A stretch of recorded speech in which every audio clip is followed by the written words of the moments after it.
Çok özel misafirlerimiz var. Hoş geldiniz. Merhabalar. Hoş geldiniz hanımlar. Nasılsınız? bulduk. İyi misiniz? Çok Teşekkür ederiz. Çok sağ olun.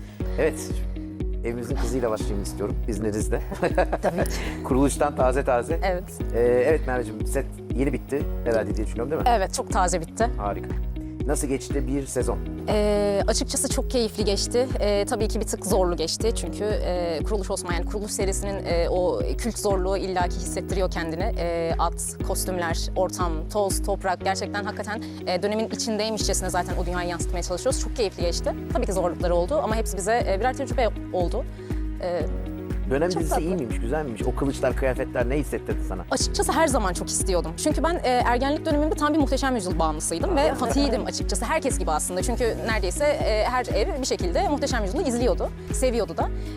Ve bu tarz dönem işinde olmayı çok gönülden istediğimi düşünüyorum ve 4. projemde Kuruluş Orhan oldu. Çok iyi Güzel. oldu. Ve Daphne'yi inanılmaz seviyorum. Yani iyi ki de Daphne olmuş. Oo, ne güzel. Prenses olmak nasılmış? Prenses olmak, açıkçası Daphne'de prensesliği çok yaşayamadım.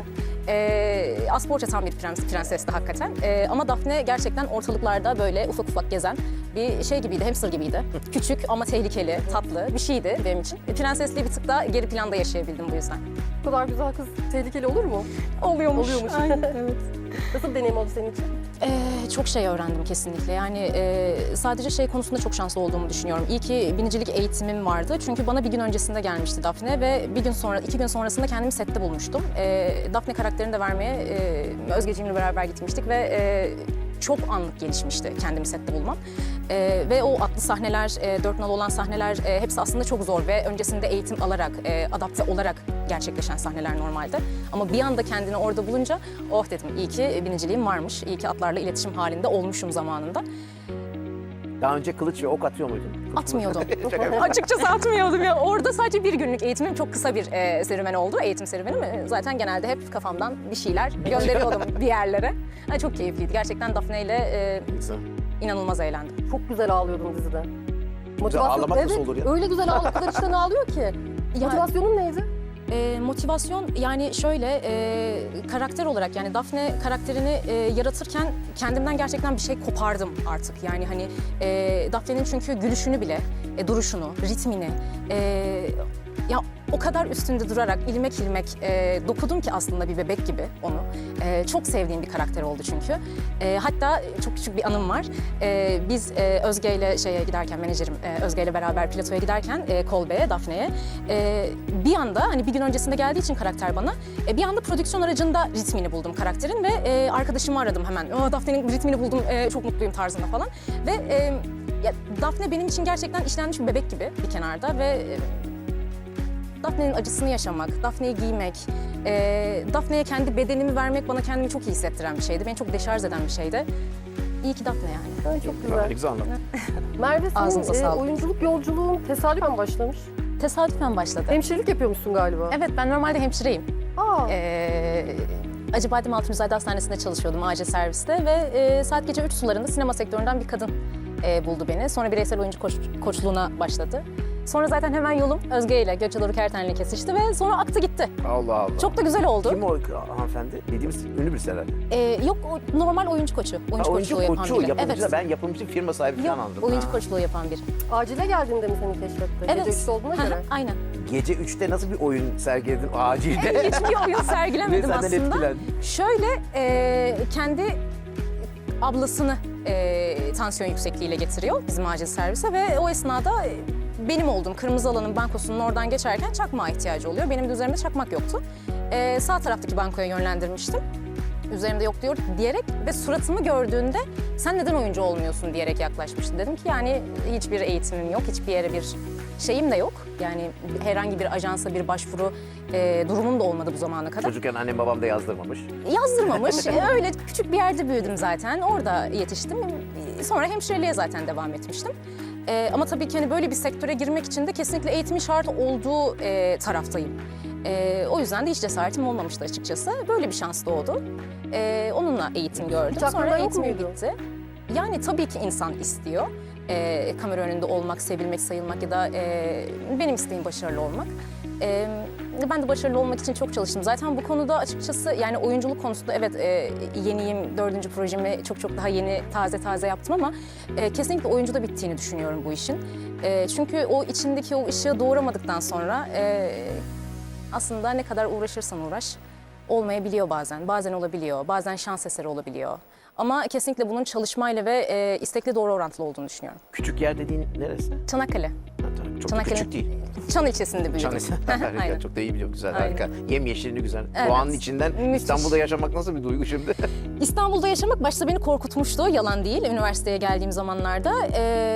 Ama hala da açıkçası o küçücük hayatla yaşayıp gidiyorum İstanbul'da da. Yani çok safe, çok güvenli, çok tatlı bir hayatım var Güzel. hala. Onu böyle çok açmadan, böyle çok İstanbul'a dahil olmadan tatlı öyle gidiyor. Herkes ilk acil durumda seni mi arıyor? Arıyordu. Ay yani artık aranmadığım için çok mutluyum bu arada. Ailem dışında tabii ki onlara telefon zaten istedikleri her an. Ama sürekli aranıp bir şeylerin sorulması gerçekten aslında kişinin de hayat kalitesini etkileyen bir şey bu arada. Hasta olur Yani insan ya. Tabii. yani ben artık hastalık hastası olacak noktaya gelmiştim aranmaktan. O yüzden Peki sette ne oldu? İlk müdahaleleri sen mi yapıyordun? yok yapmıyorum. O konuda sadece oyuncu profilimle devam ediyorum.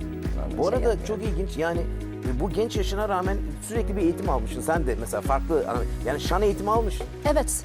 Şarkıcı olmak için mi? Yok, oyunculuk için. Oyunculuk için Evet, ses için yani duyguları hangi ses noktalarında en azından ufak da olsa bir bilgim olması adına Süper. yani güzel olur diye Etütlü dalı düşünmüştüm. silah kullanımı, tırmanış. Evet. Onlar da mı oyunculuk için? Onlar oyunculuk için değildi aslında. Benim Silah. tamamen maceracı bir şeylerim. Yani sürekli bir macera arayan, "Ha, onu mu deneyeyim? Okey onu deneyeyim. İşte aklıma kano gelir, okey kano yapayım. Onu gelir aklıma. Tırmanış yapayım. Tüplü dalışı bir tık daha ilerletmiştim. 2 yıldıza kadar. Sonrası olup da Evet. dalış yapmayan yoktur herhalde Çanakkale'de. Evet, aynen öyle. Öyle yapabildikçe yapabildiğimiz zamanlarda falan yapmaya çalışıyoruz. Bu arada Merveciğim arkadaşsız geçen bir dönemin olmuş. Ay evet. Zorbalık var mı? Zorbalık yoktu. Tamamen kendi hür irademle. Burada biraz önce safe hayat dedin ya öyle bir Evet. durum var. Yani şöyle aslında ben hayatına çok zor birini kabul eden biriyim. Yani zor güvenen biriyim. Ama hiçbir şey yaşamadan bu gerçekleşti aslında. Hani karakterim direkt bu şekilde evrildi. Özel hayatında biri olmadan da dostluk arkadaşlık olarak da mı öyle? Her konuda. Yani hayatımda mesela çok sayılı dostum vardır. Hatta 2-3 tane diyebilirim. Ve bunlar böyle zamanla bazı şeyleri aşarak, birbirimizi hakikaten tanıyarak gerçekleşen bir şey. Ve bazen bazılarıyla otursam da, bazen bazılarıyla işte ne kadar uğraşılsa da ya da istense de gerçekten o sinerjiyi yakalayamıyorum. Bu sadece benlik bir şey de değil. Tabii ki ben de bazı kişilere göre dost kategorisine girmiyor olabilirim. Ama zaten istemiyorum da. Yani özel hayatıma açıkçası çok insan dahil etmek bana kendimi iyi hissettirmiyor. Tabii ki herkesle oturabilirim, çayımı kahvemi içebilirim, muhabbetimi edebilirim ama özel hayat benim için bir tık daha şey kalıyor. O safe dediğim kısma çok az kişi dahil. Ailem, 2-3 dostum, erkek arkadaşım tatlı. Merve Candar'la memnunsun yani. Çok memnunum. Zaten ergenliğimden itibaren bu şekilde devam etti. Hiç kötü bir tarafını görmedim. Hatta aksine çok Biriyle yararını gerçekten Merve'yi gördüm. tanısan falan diyormuş. Açıkçası. Daphne çıkmış benden. Daha ne olsun? Evet. Çok güzel ama. Yani Daphne ile Merve'nin alakası Alakası yok yok. yani. Biraz önce anlatırken yani insanın kendisiyle de mutlu, kendisiyle de huzurlu olması gayet normal bir şey ve Ben bunu- çok da güzel. Evet çok seviyorum. Yani mesela ben kendimle 2-3 saat yalnız kaldığımda hiç sıkılmıyorum. Ben kendimle işte 48 saat işte bir hafta hiç önemli değil. Yani kendimle vakit geçirmeyi o kadar seviyorum ki yani ben de çok psişe bir insanım. Yani hani yaratmayı, işte bir şeyler izlemeyi, not almayı, onu denemeyi, işte kendimi şöyle geliştireyim, böyle geliştireyim ama bunu bir tık daha böyle soyut olarak gerçekleştirmeyi çok seviyorum. Deli olarak zannetmeyin tabii ki. Ama bu oyunculukta gerçekten çok işime yarayan bir şey. Bunu da tabii ki hani bu sektöre girdikten sonra fark ettim ama hep böyleydim. Ve hep o kendimle vakit geçirme alanımı, hep o kaliteli vakit denilen şeyi arkadaşlarıma da çok tatlı sağlamayı seviyorum. Ama tek başıma da kaliteli. Ama beni bir tık böyle yalnız da bırakabilmelisiniz yani. O alanı da her zaman koruyorum. Yani o Merve Çandır'ın alanı her zaman sabittir, bozulmuyor.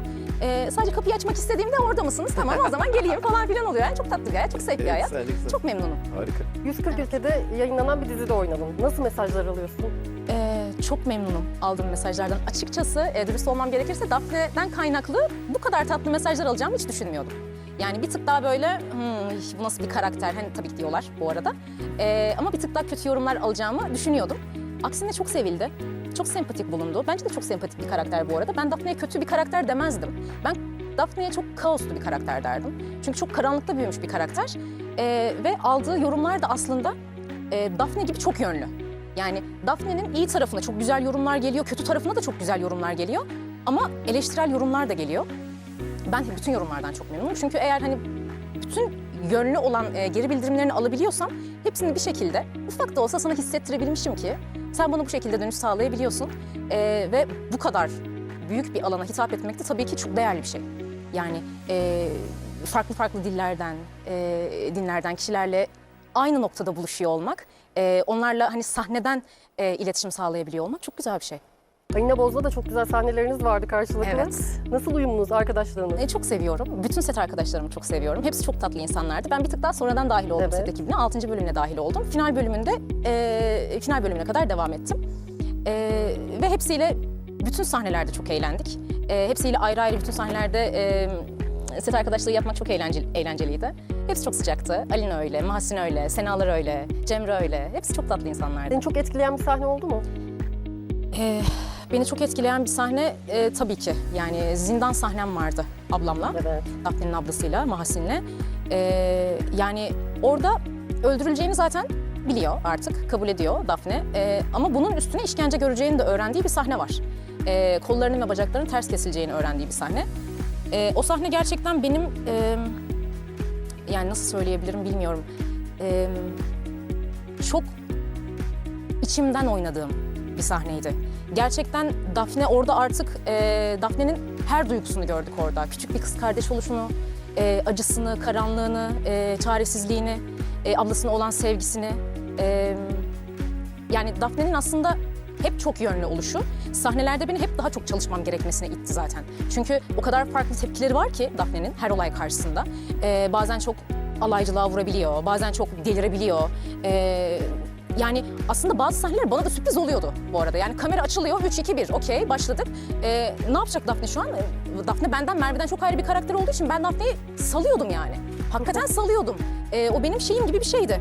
Hakikaten açtım ve okey tamam sahne senin Daphne. Hani yürü git ne yapacaksan yap artık. Çünkü ben de bilmiyorum. Yani Daphne o kadar farklı, o kadar çok yönlü bir karakterdi ki hakikaten bazı sahneleri çok zorladı, bazı sahnelerde oh benden de bir şey çıktı ya falan oldu. Yani o kadar deşarj edici bir karakter ki. Yani Daphne'm yani ne diyebilirim ki bayılıyorum yani. Ne güzel.